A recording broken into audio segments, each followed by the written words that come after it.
Hey guys, welcome to week 4, session 2. Today we're going to be doing one of my favorite, and I always say that, they're always my favorite, the mirror test. This is a great way for us to look at ourselves in the mirror, or in this case, if you're on this call, look at yourself in the square that you see.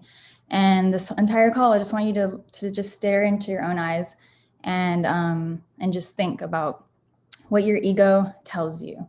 And in this exercise, you want to imagine like the mean girl in the bathroom with the lipstick, writing on the mirrors or carving into the stalls. And that's kind of who your ego is. Your ego is this person who in week 1 we try to name, and you hold space for that person, but at the same time they're also not invited to certain things. The ego is not your amigo. They're there for guidance for certain things, but they are not there to be a solution for anything. So for this example, you can start with any blank page, and you can just even draw a square on it or use the page as the mirror. And then you're going to write all of your examples. A couple that I had written down were, you are not worthy of love. You look like a lesbian. You will always be an addict. You don't know what you are doing. Your kids are going to resent you. These are all very plausible things that anyone can feel on any given day, or it could be something that's like rooted to something someone told you one time and you believed it, or just any kind of instance from your childhood that has made you who you are today. And so these are those things that your inner knowing knows you want to let go of. When I went through this exercise, I had a shaved head, and I was going through this whole phase of you don't fit the mold of a mom, you don't fit the mold of all these things. And it did this spiral of resentment based off of hair. It was literally based off of my hair. So once I did this exercise and I started to look at myself in the mirror, what you do is you get a bunch of Post-its and you're going to put them all over everything you've written in your book or your life book or whatever you're using. And on each one of those Post-its, you're going to rewrite whatever it is. You're going to rewrite your affirmation. So that some examples for this, that I wasn't worthy of love, is the affirmation I gave myself was, I love me and that is enough. So the fact that I loved myself is enough. I don't need love from other people. So I didn't feel that a year ago. I feel that today. I feel that today, that if no one loved me, it's okay, because I love me. And that took me a long time to arrive to that. But that's the point, is that I gave myself a starting point. The part about my kids are going to resent me, my affirmation is, my kids love me for me.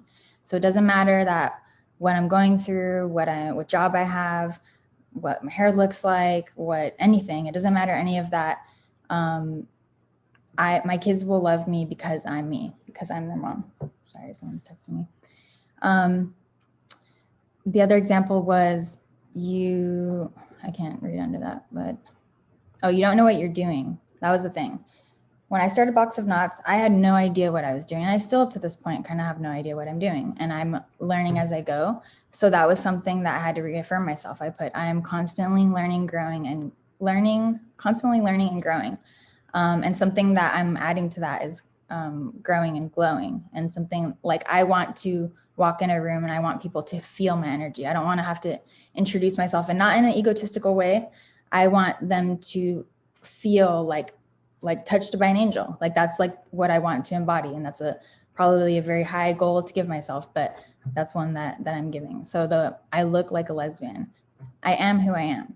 It doesn't matter if my hair is short, if my hair is long, if my voice is low or my voice is high. It doesn't matter. I am going to be who I am. So that was something that I went through. And then also that I will always be an addict. I don't always have to be anything, but the affirmation I gave myself is that every day I can choose sobriety.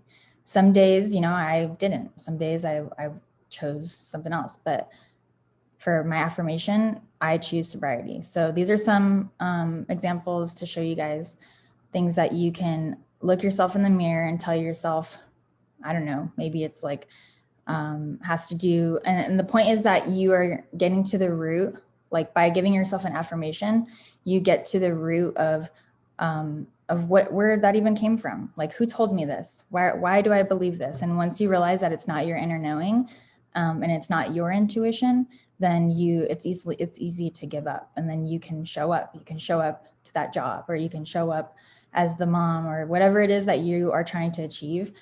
You just have to be willing to quiet the ego and not act like it doesn't exist, but also give it space to scribble in the mirror and you know, talk shit about you, and then reaffirm with your nice little post-its that, you know, this is where I say like the Karen or the other archetype would come in and be like, we're going to use these post-its and we're going to do some work and we're going to reaffirm. And every time we take a drink of water, we're going to tell ourselves, I love you. And every time you look at the sky, you're going to tell yourself, I love you. And it's like that mentality of the post-its, that's another person coming in. So then you're going to start to realize your intuition is telling you, okay, there's an ego, and then there's this other higher person who comes in and is able to quiet my ego. And that's really what I want you guys to focus on is, who's this new person emerging? What is her name? What does she like to be called? He or she, what do they like to be called? What's their nickname? What do they like to be referred to as? What's their new favorite color? What do they like to dress like? Go through the closet and literally go through your clothes and be like, whose clothes are these? Are these my ego's clothes, or are these, you know, my clothes? Are these Karen's clothes? Are these, you know, and go through the archetypes of who you want to be. And then, and I'm not saying run to Goodwill and donate all your stuff. I'm saying separate, you know, separate who you are on certain days.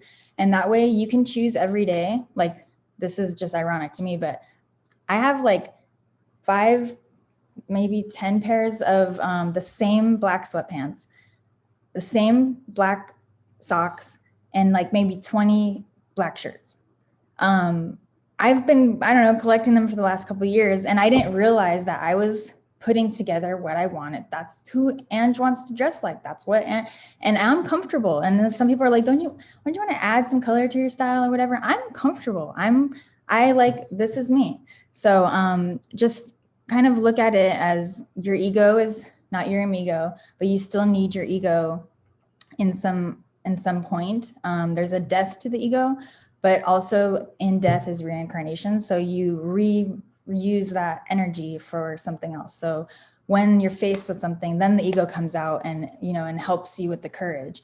And then I wanted to leave you guys off with this, your boundaries. Make sure you guys are, you know, we're planting this garden. Do you guys got a fence up? Do you got anything, you know, protecting your garden? You need some boundaries.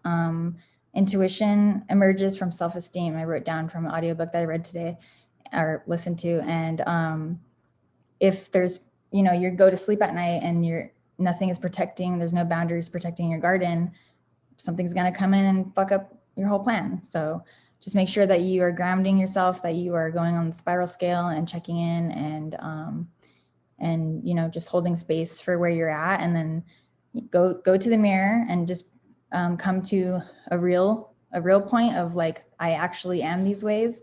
And then give yourself an affirmation point of who you want to manifest to be. So know that you have that power inside of you, and it's called intuition, and it will keep blossoming as you water it. So make sure to do your homework as you go and check in with me as you need it. And I'll see you guys in the next session.